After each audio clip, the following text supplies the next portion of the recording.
آخر کیا وجہ ہے کہ ایران، امریکہ اور اسرائیل ہمیشہ سے ایک دوسرے کے اگینسٹ رہے ہیں؟ ان کے درمیان ہمیشہ سے ایک جنگ سا ماحول رہا ہے۔ یہ تمام جاننے کے لیے آپ لوگوں کو پہلے ایران کی ہسٹری کے بارے میں کچھ جاننا پڑے گا۔ اصل میں ہوتا یہ ہے کہ 1908 میں جب ایران میں وافر مقدار میں آئل ریسورسز جو ہیں وہ نکل آتے ہیں، تو بیسیکلی یہ جو آئل ریسورسز ایران میں نکلے تھے یہ ایک برطانیہ کی کمپنی کے تھرو جو ہے وہ نکلے تھے۔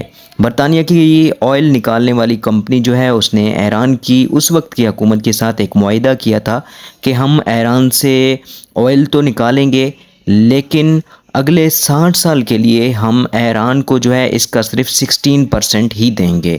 اس پر جو ایران کی گورنمنٹ جو ہے وہ ایگری ہو جاتی ہے اور ان کے درمیان ایک ایگریمنٹ ہو جاتا ہے کہ کچھ عرصے بعد ہی وہاں کی ایران کی جو عوام ہے وہ اس معاہدے کے اگینسٹ ہو جاتی ہے، وہ برطانیہ کے اگینسٹ ہو جاتی ہے۔ وہ چاہتی ہے کہ تمام آئل کے ریسورسز کے جتنے بھی انکم ہے وہ ایران میں ہی آئے۔ تو ہوتا یہ ہے کہ برطانیہ یہ کرتی ہے کہ اس وقت ایران کی آرمی کے ایک جنرل رضا خان پہلوی کو اپنے ساتھ ملا کر ایران کی حکومت کے جو بادشاہ ہوتے ہیں ان کی حکومت کو گرا دیتے ہیں، اور رضا خان پہلوی جو ہیں وہ ایران کے بادشاہ بن جاتے ہیں۔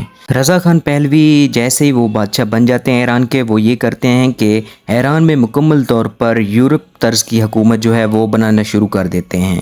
وہ تمام یورپی قوانین اور یورپی ڈریس جو ہے وہ خواتین پر بھی لازمی قرار دے دیتے ہیں۔ خواتین کو جابز کی جو ہے وہ آفر کی جاتی ہے، اور ایران میں سینما، کیفے جو ہے عام ہو جاتے ہیں۔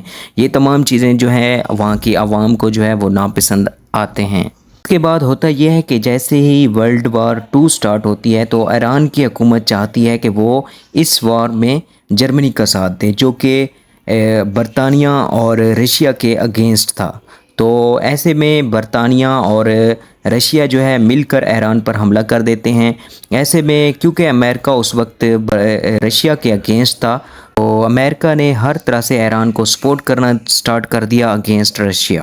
ایسے میں رشیا تو ایران سے نکل گیا، لیکن ہوا یہ کہ وہاں کی جتنی بھی آئل ریسورسز تھے ان پر امریکہ نے بھی اپنا حق جتانا سٹارٹ کر دیا، ان کی کمپنی میں اپنی انویسٹمنٹ سٹارٹ کر دی، اور ان ایران کے آئل سے جو ہے وہ فائدہ اٹھانا سٹارٹ کر دیا۔ ایران میں امریکہ باقی دوسرے شعبوں میں بھی جو ہے وہ تجارت سٹارٹ کر دیتا ہے، اور وہاں کی ایران کی حکومت کو جو ہے مکمل طور پر جو ہے وہ امریکہ کنٹرول کرنا سٹارٹ کر دیتا ہے۔ تو ایسے میں ایران کے لوگ جو ہیں وہ امریکہ کے بھی اگینسٹ ہو جاتے ہیں، امریکہ کے اگینسٹ بھی پروٹیسٹ سٹارٹ ہو جاتا ہے۔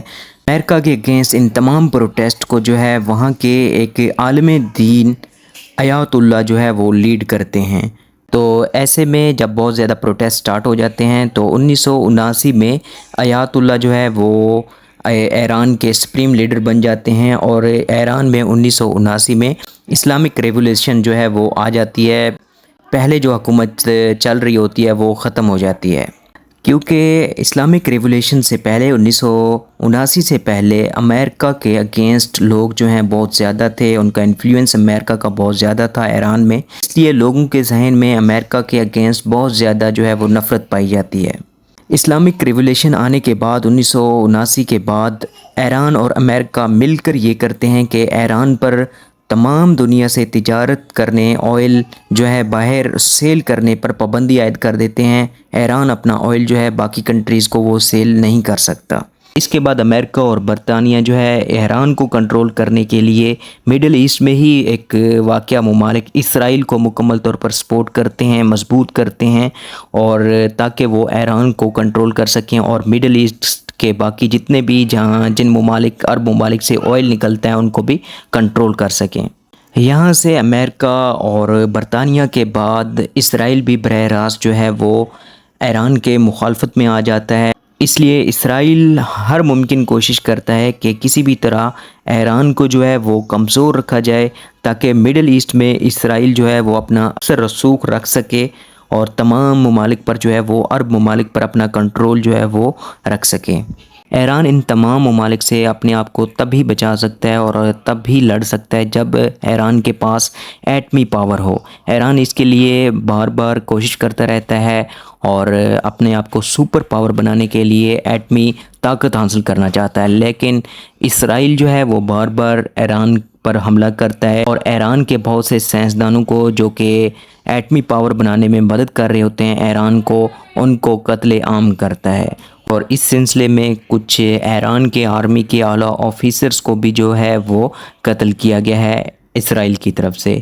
ایران کی کمزوری کا ایک وجہ یہ بھی ہے کہ باقی جتنے بھی خطے میں مڈل ایسٹ میں عرب ممالک ہیں وہ بھی چاہتے ہیں کہ ایران کمزور ہو، کیونکہ ایران کی بھی معیشت جو ہے وہ آئل پہ ڈیپینڈ کرتی ہے۔ باقی تمام عرب ممالک کی معیشت جو ہے وہ بھی آئل پہ ڈیپینڈ کرتی ہے۔ اگر ایران آزاد ہو جاتا ہے، ان تمام پابندیوں سے نکل جاتا ہے اور ایک مضبوط ممالک بن جاتا ہے، تو باقی عرب ممالک کی جو معیشت ہے وہ کم ہوتی ہے۔ اس لیے سعودی عرب اور باقی عرب ممالک جو ہیں وہ ایران کو سپورٹ نہیں کرتے۔